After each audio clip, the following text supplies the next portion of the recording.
What's good, y'all? What's up with it? Yeah, it's your girl Poppy. And I'm Joanna, but you can call me Joe. What's good, y'all? It's Sierra, and you're tuned in to Girl, Let Me Tell You. Girl, let me tell you. Let me tell you.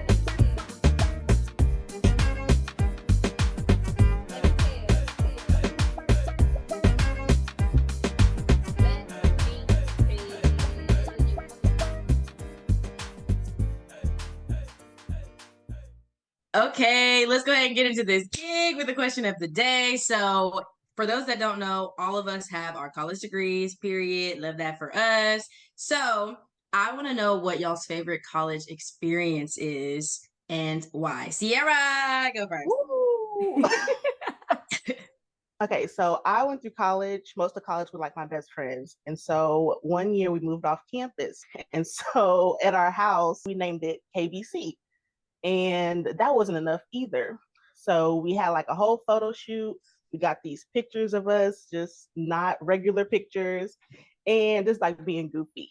And that wasn't enough also. So then we went a step further and we have like a theme song.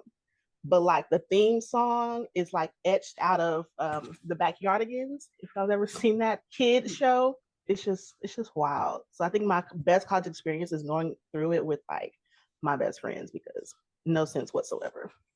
Yes, I can agree. I can attest to the no sense having friends. I think my favorite memory would be one of the first times that we had a fire drill in our dorm. We were all like hanging out in the lobby area, I think, just jamming the music and just being stupid. And when we had the fire drill, we knew it wasn't real, so we kind of weren't taking it seriously. Tell me why we coming out the building blasting New Flame by Chris Brown. You gonna be my baby. And we're like, hey, New Flame, fire drill. And we like went across the street to the park and we're sitting on this table and we was like rapping and just being stupid, just being college students. And I just remember looking at them and being like, this is so fun. I love y'all. This is great. Oh, Yeah. no, I love that. I think one of my favorite memories from undergrad was getting into the SGA executive cabinet. So I went to Oklahoma State, super big school, very small fish in a really big pond. And so that was a very monumental moment for me to be like, dang, girl, you doing it. Like, girl, you on the executive cabinet at SGA at Oklahoma State? So I feel like for me, that was probably one of the coolest moments. And the woman got up there, she had this like awesome speech, and I was like, oh my God, I'm a leader. It was just surreal. That was a great question, Joanna. And I think it just segues us perfectly into today's episode and today's special guest, because our guest is actually a teacher, y'all. And not only is he a teacher, but he's also a reverend. And not only he's a reverend, but he is a recent graduate of Vanderbilt University, and he's not done yet. He's going to get that PhD. So he's just all in the realm in the world of education. And yes, I keep saying he because he is also our first male guest on the Girl, Let Me Tell You podcast. And we are just so excited to have him here and to host him on this show. So y'all make some noise, give a hoot and holler, give a little shout to the Lord, our Savior Jesus Christ, for Reverend Brandon L. Wooley. What's up, everybody? I am Brandon Wooley. I am from Austin, Texas, a graduate of Wiley College and a graduate of Vanderbilt University. And I'm just so excited to be on with you all. Thank you all for having me. Yes, Thank you for being here. For sure. I'm excited. So we're just going to go ahead and dive right into it. It's time for this interview. And I want to start with education. So you just said you went to Wiley, you just graduated from Vanderbilt. Why is education important to you? For the Black community, education has always been important. It goes beyond trying to get a scholarship for sports, trying to get a scholarship for third-party opportunities. One thing that was instilled in me and that I want to instill in my students, what I live by, is that nobody can take your mind from you. And so if you get a few letters behind your name, even a high school diploma, nobody can take your mind from you. So education is very important because it was instilled to me based upon the community that I come from. Very interesting. So in saying that, that was something that was instilled in you from the community that you come from. Was school for you growing up always like super important? Like, what was your like your school like when you were growing up? Actually, I hate school. Even to this day, school is not my thing. It's something that I just wish I could hurry up and get through. But I was always taught by my dad, if you're going to start something, make sure you finish it. And so if I'm in education and getting a degree, I want to be sure that I get all the degrees that I possibly can get while I can. But my life's journey in education has been a process. I remember in second grade, my second grade teacher was an older lady of another persuasion. And she would often say to me when I got in trouble or I was being bad or disrespectful that I would never graduate high school. She would often have conversations with her coworkers in hallways, and I would be removed from the classroom to sit in the hallways.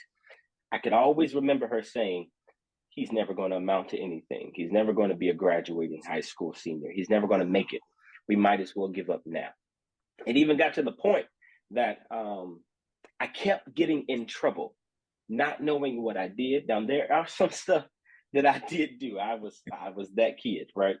Not that I remember kid. I remember being sent to the principal's office, and the principal got so sick of seeing me in the hallway or in her office. She says, "I'm not going to give you another opportunity to come back to this school or to be a part of this classroom again. I'm just going to send you to an alternative school." And although my teachers were white, it was a Black woman principal who didn't give me a chance. She only saw what I was labeled as. As a result, I was labeled as ADD, ADHD, dyslexia, and on paper, it said that I was an endangerment to myself and those around me.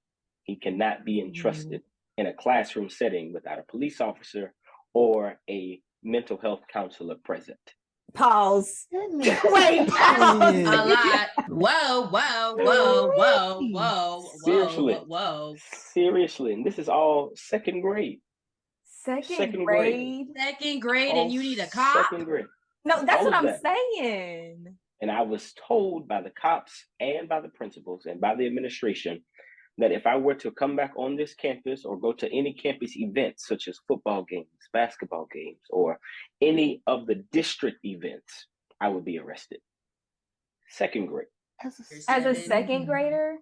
Second grade. So education has always been a journey. I got to the alternative school, and every teacher in the alternative school, ironically, was a judge. And the judge was so demanding on strict rules and things that we have to follow. So I got through my journey of alternative school, and they gave me an opportunity to come back to the school that I was kicked out of. But the teachers and the principal said no. So as a consequence, I had to go to another school district in Austin, fourth grade now. And of course, I was still going through this process in my head that I'm not good enough to be in a classroom setting. They didn't like me at the last school. Of course, they're not going to like me at this school. And that went throughout all of elementary school until I got to sixth grade. I met a lady named Belita Denman. She was my history teacher. She pulled me to the side one day and she said, God has a light on the inside of you that wants to shine so bright, but you're too busy looking for attention in the wrong places. Ooh. I finally felt seen as a Black child. I finally felt seen when my family members tried to beat the badness out of me because of what the teacher said about me.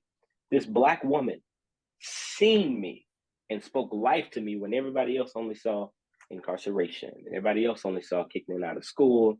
Everybody else saw ADD, ADHD, a dyslexic child, a child that's an endangerment to himself and those around him. This Black woman saw me and gave me a chance to get my act together. And she mentored me throughout middle school and high school. And to this day, she's my godmother. And so I call her my shero. Shout out to my shero. I know she'll be watching. Oh my gosh. Wow. That is insane. I want to know, like, if you can recall, because this was a while ago, but as a kid, like, what's going through your head in all this? Like, how did that change your perspective on like adults specifically? Because I work with kids and I make it a point to try to support them as best as I can, even like the troublesome ones, or the kids, as you should say. So, like, did that change your perspective on authority, on adults, on teachers, on judges, the system, whatever? The irony is every position of authority that I've encountered, I wanted to be as a career, right? And so my dream job growing up after I met this judge was to become a judge. This police officer who escorted me off campus, I wanted to be a police officer, right? I wanted to be a teacher. I wanted to be a principal. All of these positions I found interested in because of their authority, right? And the power that they had. And to do this to a second grader always blew my mind. But I made it my life's mission to rescue some other student like my godmother rescued me, right?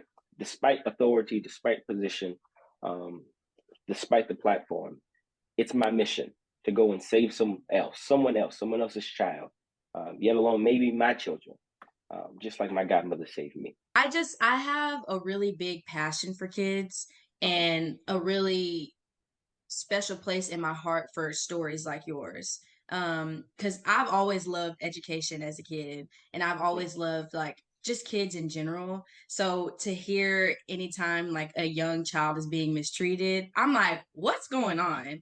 And I've always believed that you can learn so much from a child. So just to hear that you weren't given that chance, it blows my mind. And I hate that that happened for you, but it's kind of great how it worked out for you because you're kind of able to take that story and make it something different and better and be who people thought that you weren't able to be. Yeah, I Yeah. appreciate it. And the irony is, throughout high school, I even got to high school with this mindset that I'm not good enough. And so I graduated high school with an intention trying to make it out by way of sports. But music was my thing, and that's what I love. And so I graduated high school with a 1.9 GPA. I get scholarships for track, one scholarship for football, and coaches saw my GPA and were like, yeah, no, he's fast, he's good, but no. And back when I had hair, I went to the barber shop, and my barber, don't laugh, my barber was watching the movie Birth of a Nation. And in that movie, there was this soundtrack being played, and it was sang by a choir called Wiley College Acapella Choir. I called the school. They were like, yes, we'll put you in contact with the choir director. Called the choir director. He would never answer the phone. I kept calling and I kept calling and I kept calling and I kept calling and leaving voicemail. And finally, it's a week before graduation in 2017. He calls me back and he simply says, Brandon Wooley, I've got all of your missed calls and I've got all of your voicemails. But because you took the time out to call me, I want to give you a full ride to come to Wiley College. They just gave you a full ride scholarship on the spot. So you went Over the to phone. Wiley on a music scholarship. That's right. So when you say like music, do you play an instrument? Do you sing? Like what's T? I sing and I play piano and organ.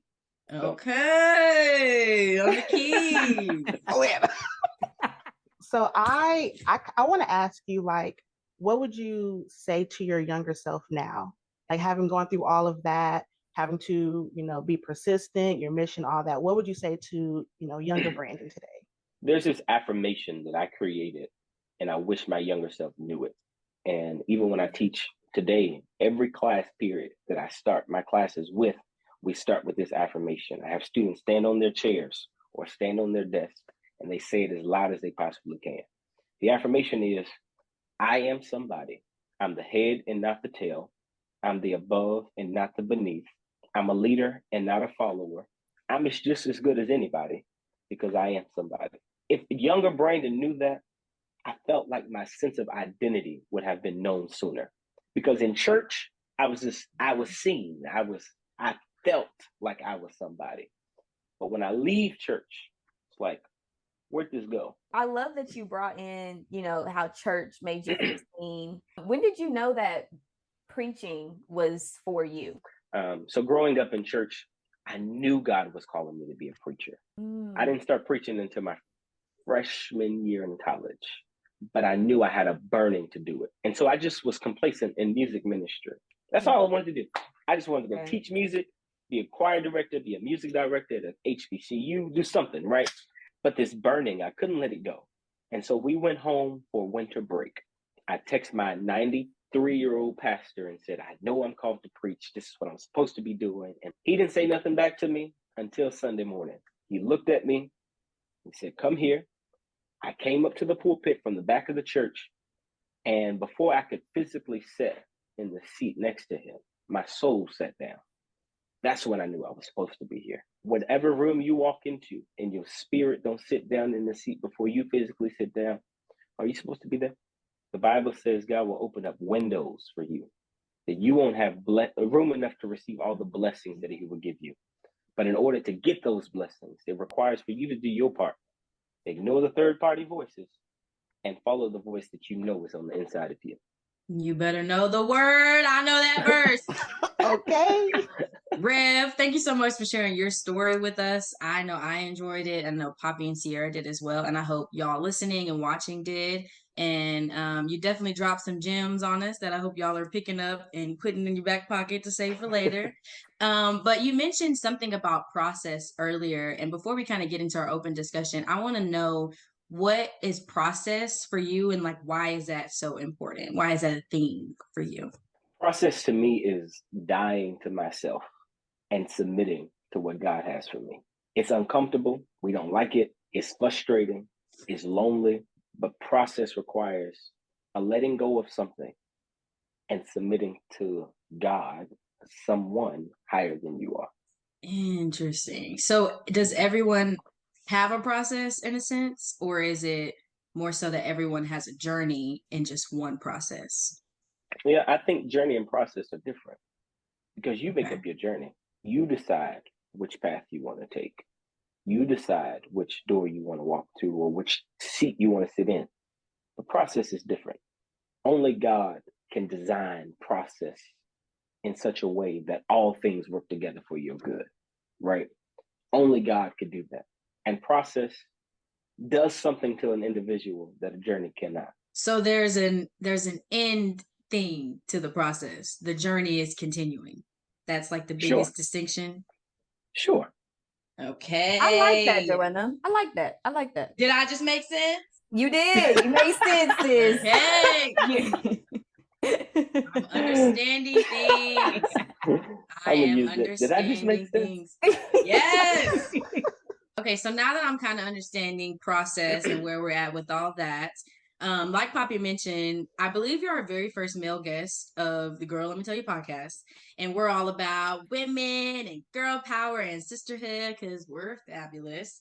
So it's really interesting for us to have you here to have your male perspective. And in the spirit of male perspective and us being, powerful women, we would like to know, how does a relationship play a part in this process that you speak of? Does it play a part? Is there anything that you would like to share as far as a relationship in your process? Lord, help me. Fine. Fine. I think the number one question that one should ask themselves as it relates to relationship is not, can I see myself falling in love with this person? The number one question that one should ask themselves should not be, could I see myself having a family with this person? Or can I see myself having a child with this person? The most important question that one should ask themselves is, can I see myself growing with this person? Can I see myself being a helpmate to this person? Or how does this person feed my spirit? It's easy to feed your flesh with anybody now, but only few can feed your spirit. Is it more important to first think about what you can offer to that person or what they can offer to you, given that we're in this process? What you can offer to yourself. Because if you can't offer nothing to yourself, how are you going to try to feed somebody else? Interesting. So, Rev, let's be real for a second. Let's be real. Go ahead. Listen to me, Rev. You speak very differently and have a very different perspective. I'm going to speak for myself, for most of the guys that I know and the guys that I've come in contact with. Sure. So it's easy to be like, oh, yeah, that's good. That's good, Rev. I'm taking note of that. But in my real life situations, I'm thinking okay, where is this at? So my question is how can you tell, Rev, if someone comes to you not half a person? Like, what are the signs? Are there signs that they're the half a person? Are there signs that they're a whole person? How am I supposed to tell Rev if this person has established a foundation before they've come to me? Who are you? That's the question. Like if you don't know who you are as an individual, likewise you don't know what you stand for, you don't know what you believe in, and you don't know what I could do for you or how I could be there for you, versus vice versa, right? How you going about asking a person who they are, who they are, or who they are not? That's on you. Well, Poppy is staring on me. I'm straight up. I'm gonna walk up to you. Who are you? Okay, it's the fact that Joanna is sitting right here about to take everything that Brandon just said and apply it to her life, and she's about to walk up to these men and be like, "Who are you? Who are Tell you?" me who you Rev told are." me to just come up to you and say, "Who are you?" So that's what I'm doing. The blessing is, Joe, they will show you who they are. Do you think that actions speak louder than words? That's what I was going to ask, because I think for me, when I am dealing with these men out here in these streets, they could say anything in the world. They could be the nicest person. Oh, you so beautiful. You a queen. You did. Da, da, da, da. But if your actions are not lining up with your words, I'm like, everything that you're saying is like invalid. They will show you. Maya Angelou said it. When people show you who they are, believe them. But see, that's also another thing for me. I feel like when people get into relationships, there's this like, what's the word? There's these like blinders that come on, and they can only see the good. They can only see the best out of this person. And that might come with time. That might come with just people wanting to put their best foot forward because they want to show out for this person or be the best version of themselves.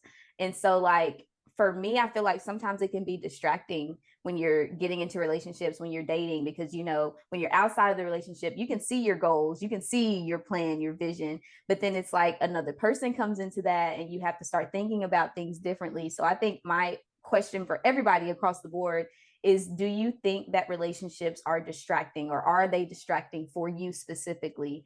And if you can, give an example. We love to get the tea, as Joanna says. If you're intentionally, you know, trying to pursue someone to grow with them, then I don't think it can be. But also, I think more so that they are, for me, because all of the relationships that I've had, obviously, where they at though, they were a distraction because they're no longer here. Was it a distraction, or was it an opportunity for you to grow and or learn what you do want in a future partner? Because I feel like relationships can be a distraction, but if they don't work out, I feel like there's always some type of lesson in it. But maybe that's just my mindset and the way that I look at situations. I see that. I think for me, it was a distraction, but I knew it was a distraction because I'm speaking on a time when I wasn't being intentional about being in a relationship. So I knew what would come with that, but I really didn't care. So I was intentionally operating in dysfunction and distracting myself from my responsibilities. Wait a minute. Pause. That was good. I agree. I think it depends on where the person is. Those of you who know me, my DMs be popping, and I don't say that arrogantly. And it's not so much so. No, stop, because I was going to get into that. That was going to be my next question. So go ahead and get into it, Rev. Go ahead, Rev. My DMs be popping. There are people who have the intention of being with this preacher. They like the position of power and authority that a preacher has. And they're like, I want you. I want to go on a date with you. Like, here's my number. That happens all the time. Likewise, there are people's mothers in my DM saying, I have this daughter that also lives in New York and lives in Florida, lives in elsewhere, that wants to, I think y'all look really good together. Y'all look over Joanna's Wait.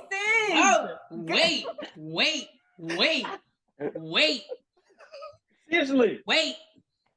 Seriously. We didn't know that the DMs were popping, Rev. Listen.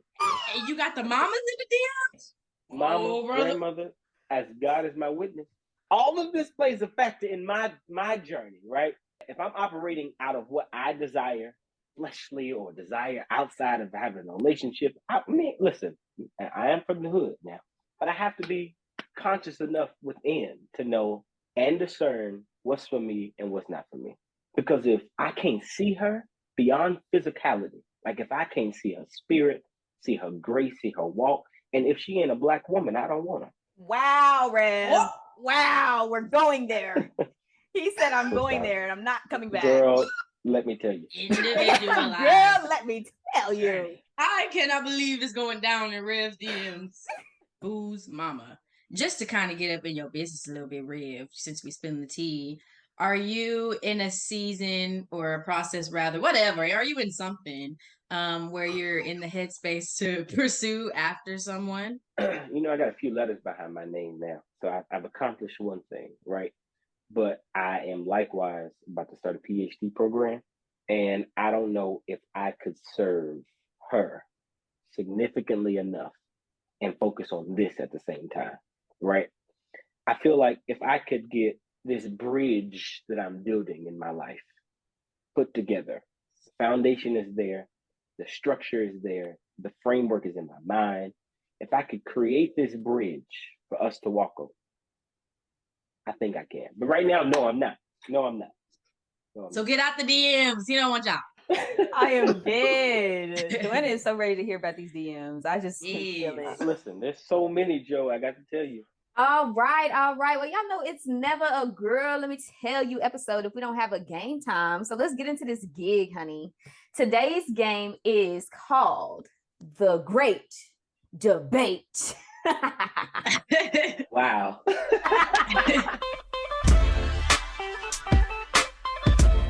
Thought that we would get into our debating bag just for a little bit because our special guest today is a teacher. He teaches public speaking and debate. And so we said, let's put him to the limit, right? And today's directions for this game are simple. Okay, we have some pre-chosen topics up for debate. I will give each person what they are debating about, and then you will have 30 seconds to state your debate about why this topic or this decision is better than the other. So the first debate is going to be between Joanna and Brandon. And here is your topic. Which is the best superpower? Joanna, you will be debating for flying. Brandon, you will be debating for invisibility. And we will start with Brandon. Joanna said she's going first. She said she was going first. Invisibility. Why is it better than flying? It's not. You got 30 seconds. Go. Well, if we're being honest, sometimes or at points in our lives, we have seasons where we want to just go in hiding, right? We want to go away from the world, to disappear. Let that be on a vacation. Let that go across the country. Let that just be in a room, closed off into the world, so we can just have time to sit with ourselves, do self-care, and relax. And notice how I'm talking about indivisibility, not just beyond not being seen, but being hidden. For example, the Bible says, he or she that dwells in a secret place of the Most High shall abide, right? That secret place is being invisible to the world, right? And allowing us to be fed for ourselves between us and God. Boom.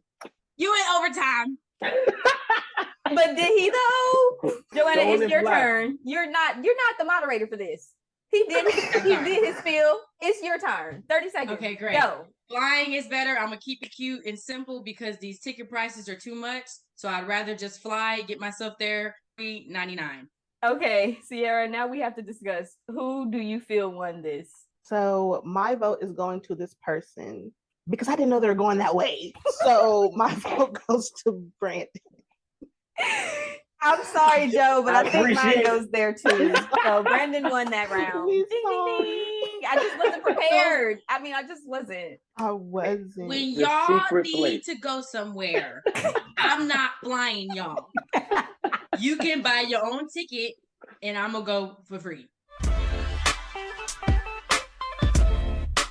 Next round is going to be between Sierra and Brandon. Your topic is the worst day of the week. You can choose your day as long as it's not the same day, but the worst day of the week is blank. First up, we're going to have Sierra. You have 30 seconds to state your claim. Go. So the worst day of the week is Tuesday. Tuesday is the worst day of the week because it is still the very much the start of the new week. And you have this latter whole week to go towards. So you just have to prepare yourself. You have to be ready. And it's just a long time to get to the weekend. And then once you get to the weekend, you're right back at it, and then it starts the process all over again. So Tuesday, why are you here? We're okay without you. Next, Brandon, you have 30 seconds to state your claim.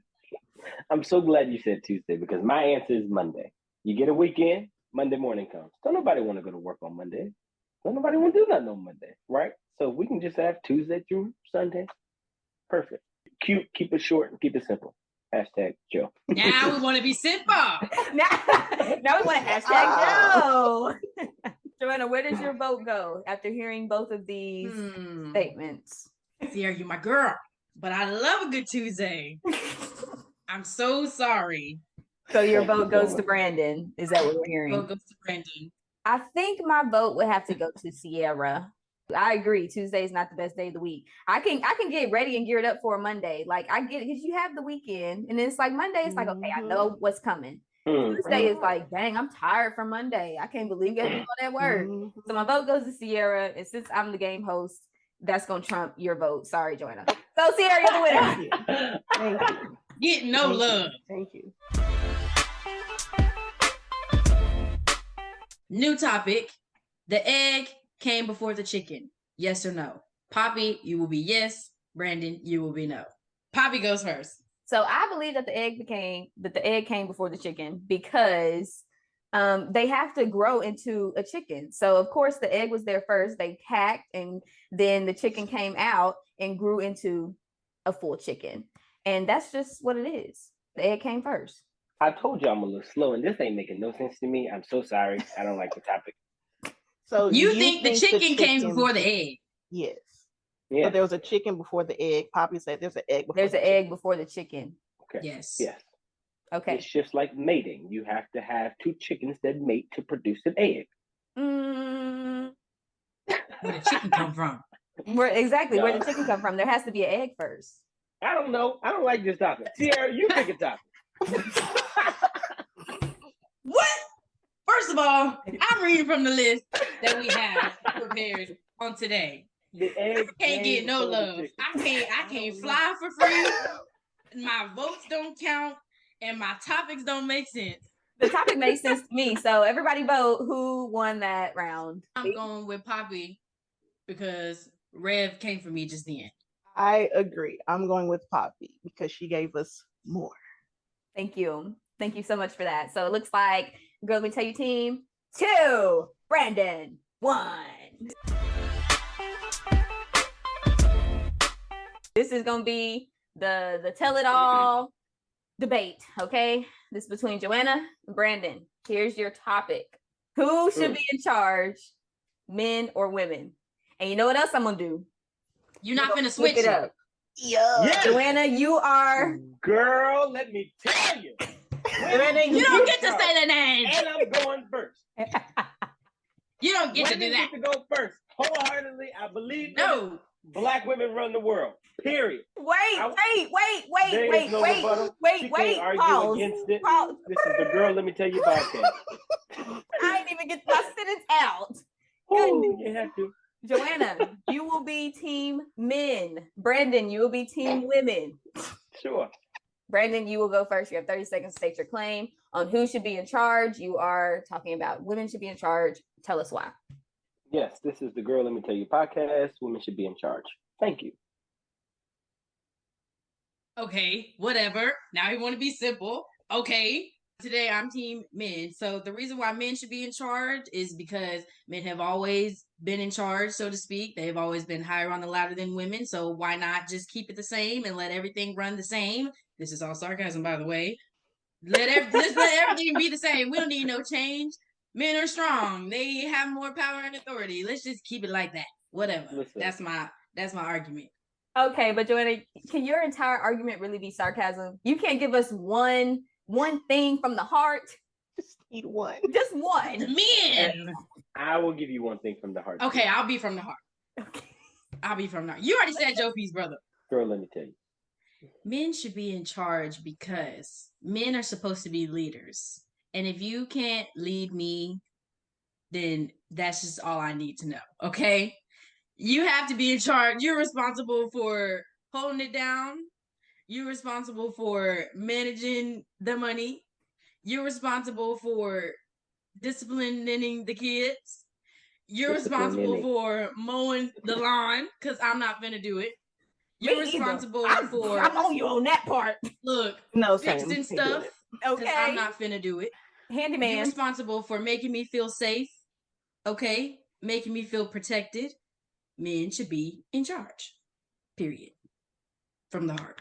Look at you speaking from the heart. Okay. I can be serious. Speaking from the heart. Wooley, would you like to speak from the heart? 30 seconds. Sure. Women should be in charge because given the current state that our world is in right now, it is man's fault. Politically, economically, socially, you name it, financially. But if a woman was given an opportunity to use her voice as a platform to speak truth to power, I wonder where the country would be. Malcolm X said it best. The most disrespected person in the entire world is a Black woman. So women should be in charge. The world would be in a better place. See, he was only supposed to have one chance to make his argument. He wasn't supposed to do that second closing statement just then, because now I'm on his side. We gave you 2 statements. We had to give him 2 statements. Sierra, where's your vote go? I am going to give this one to Joanna. Yeah, because when Joanna went on her part 2, she had a list. She had a list, a very valid list. She is a woman herself, but she recognizes the things of a man, the leadership of a man, and I gotta go with my sis. Interesting. I think my vote will have to go. I'm not done. I got a part 3. You don't get no part 3. The debate is closing. The arguments have been argued. I think I would have to go with Brandon for this one. Because the point that really got me was the Girl Let Me Tell You podcast. And we are all very powerful women and we do great things. And I agree with what he had to say. So I'm going to have to go with Brandon on this one. And because I'm the game host, Sierra, your vote has been dropped. I'm sorry. Thank you so much. So kind of you. Girl, let me tell you, we're trying to win. We have 2-1. We have 2-2 now. We have 2-2. He got 2. We got 2. I think that's a really great place to end. We don't need to debate that anymore. I just want to say thank you so much for playing. This was so much fun. The great debate is probably going to go down as like top 3 games in girly history so far. So thank you so much for playing. Well, y'all, that's all we have for you today. The game was so much fun. I just want to say again to our special guest today, Brandon, thank you so much for coming and chatting with us. To Joanna and Sierra, I tell y'all this all the time, but just thank you for coming on this journey with me. I appreciate you all so much. To all the listeners and watchers out there, we would not be here without you. So thank you as well. Yes, y'all, the conversation does not stop here, but in the meantime, like us on Facebook, follow us on Instagram, and be on the lookout because our episodes drop every other Friday at noon. And of course, you can always tune in on Spotify, Apple Podcasts, pretty much anywhere you get your podcasts. And don't forget to subscribe to our YouTube channel at Girl Let Me Tell You Podcast. Thank you all so much. I appreciate each of you for allowing me to be on this virtual platform. I am convinced that the best is still yet to come because all of you have beautiful mindsets. You all are amazing. Your voices are extremely impactful. And I cannot wait to see all the things that God has in store for each of you individually and the Girl Let Me Tell You podcast. And so I pray that all of you who are listening and are watching continue to support these beautiful Black women because the best is still yet to come. And we'll see you next time on the Girl, Let Me Tell You.